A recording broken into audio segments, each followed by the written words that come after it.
शुक्रिया प्रीति, बहुत बहुत शुक्रिया, थैंक यू सो मच भैया जी। कहन में आपका एक बार फिर स्वागत है। बातचीत के सिलसिले को जोड़ने के लिए एक बार फिर से मैं हाजिर हूं। बहुत उत्सुकता थी, बहुत सारे लोगों की अटकलें थी। सोशल मीडिया की बात करें, सुबह से ही पर तमाम सारे लोग तरह तरह से ट्वीट कर रहे थे या तमाम तरह से अपनी बात सोशल प्लेटफॉर्म पर रख रहे थे कि यहां हो सकती है बात, वहां हो सकती है बात, वैक्सीनेशन पर बात हो सकती है। लेकिन प्रधानमंत्री ने अब से कुछ देर पहले जो संबोधन दिया उसमें बहुत सारे सियासी सवालों के जवाब भी दिए। मैनेजमेंट का जहां तक सवाल था, जिसको बार बार कहा जा रहा था कि वैक्सीन मैनेजमेंट को लेकर सरकार की नीति क्या है, इसको स्पष्ट किया जाए, उसका जवाब था। और एक जो महत्वपूर्ण बात थी वो ये कि एक दाम होने चाहिए वैक्सीन को लेकर पूरे देश में। ये बार बार सवाल उठ रहा था, इस पर भी जवाब था। एक सवाल ये भी था कि प्राइवेट हॉस्पिटल्स में दाम कुछ हैं और सरकारी अस्पताल में तो मुफ्त लगती है, लेकिन कहीं और ज्यादा पैसे लिए जा रहे हैं। तमाम सारे सवाल थे। इन सवालों को प्रधानमंत्री ने अपने लगभग आधे घंटे के संबोधन में पूरी तरह से समेटा। कुछ प्रश्न ऐसे हैं जो अभी मैं देख रहा था सोशल प्लेटफॉर्म पे अभी से तैरना शुरू हो गए हैं। कोशिश करेंगे इन तमाम सारे सवालों को एक बार फिर से लेके आने की। कांग्रेस की तरफ से भी एक ट्वीट अभी कुछ देर पहले मैंने देखा है। मैं आऊंगा उन तमाम सारे प्रश्नों पर आऊंगा कि आखिर क्या सोचा जा रहा था और ये संबोधन जो हुआ है वो कहां पर बैठता है। इन तमाम सारी चीजों का मूल्यांकन करने के लिए हमारे साथ जो मेहमान जुड़े हैं उनसे मैं आपका तारुफ करा दूं। कांग्रेस की तरफ से सापरा साहब हमारे साथ जुड़ रहे हैं, बहुत बहुत शुक्रिया, thank you so much Sapra साहब जुड़ने के लिए, थैंक यू सो मच। बातचीत के सिलसिले को आगे बढ़ाएंगे। रीना गुप्ता जुड़ रही हैं आम आदमी पार्टी से पक्ष रखने के लिए, थैंक यू सो मच, बहुत बहुत शुक्रिया रीना जी हमारे साथ जुड़ने के लिए एक बार, थैंक यू सो मच। विवेक श्रीवास्तव वाम पक्ष का पक्ष रखने के लिए हमारे साथ मौजूद हैं, थैंक यू सो मच, बहुत बहुत शुक्रिया विवेक जी आपका भी। और बीजेपी कुछ देर बाद हमारे साथ जुड़ेगी, उसका भी बहुत बहुत स्वागत है, thank you so much. Zafar Islam साहब हमारे साथ कुछ देर में मौजूद होंगे, बहुत बहुत शुक्रिया, थैंक यू सो मच। सबसे पहले मैं कांग्रेस के पास जाना चाहूंगा।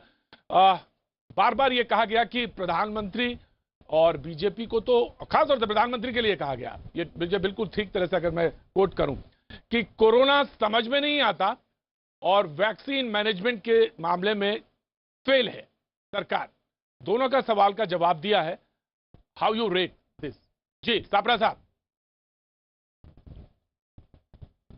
देखिए, सर्वप्रथम तो प्रतीक जी मैं ये कहना चाहूंगा कि कांग्रेस पार्टी, ये कांग्रेस अध्यक्ष या श्री राहुल गांधी जी जो बहुत दिनों से ये डिमांड कर रहे थे कि फ्री यूनिवर्सल वैक्सीनेशन होना चाहिए, भारतवर्ष में रहने वाले हर व्यक्ति का मुफ्त वैक्सीनेशन होना चाहिए, वो कांग्रेस की डिमांड को आज देर से ही सही पर प्रधानमंत्री ने उस बात को माना है।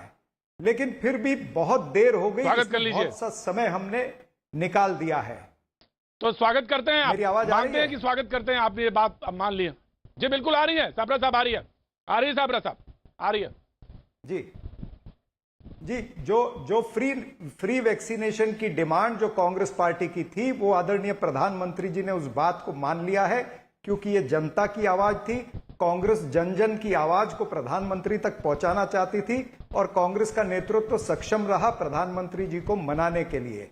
लेकिन जो आज उन्होंने इंद्रधनुष प्रोजेक्ट की बात की है, मैं समझता हूं कि इस इंद्रधनुष के तहत अगर वो बढ़ी हुई बेरोजगारी की भी बात करते कि बेरोजगारी को किस तरह से हमको टैकल करना है, जो 11.4% हो गई है, महंगाई को किस तरह से हमें टैकल करना है, पेट्रोल डीजल आज आप बैकफुट पर हैं। सापरा साहब मेरी आवाज आ रही है आपके पास? सापरा साहब मेरी आवाज आ रही है आपके पास? आज आप बैकफुट पे नजर आ रहे हैं, क्यों ऐसा क्यों? बैकफुट पे आज आप बैकफुट पे नजर आ रहे हैं। जरा प्रधानमंत्री ने कहा कि भाई 60% तक वैक्सीनेशन का प्रोग्राम था, हमने 90% कर दिया। ना मुझे बोलने का मौका दीजिए। उसी इंद्रधनुष में उन्होंने कहा कि 60% था, मैंने 90। बैकफुट पे जरा भी नहीं।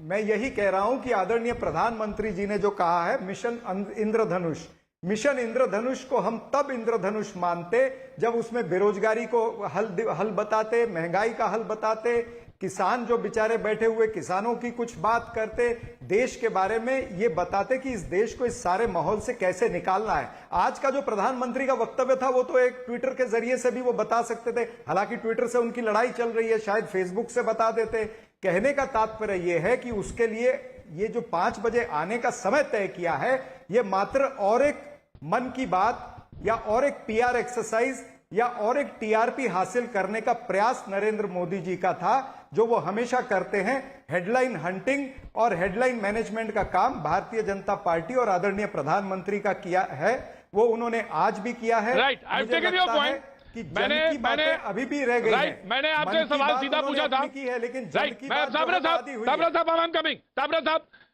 राइट, साबरा साहब मैं आऊंगा, डिबेट है 1.25 घंटे की है, मैं आपके पास जरूर आऊंगा। मैंने तो सिर्फ सीधा सवाल ये कहा था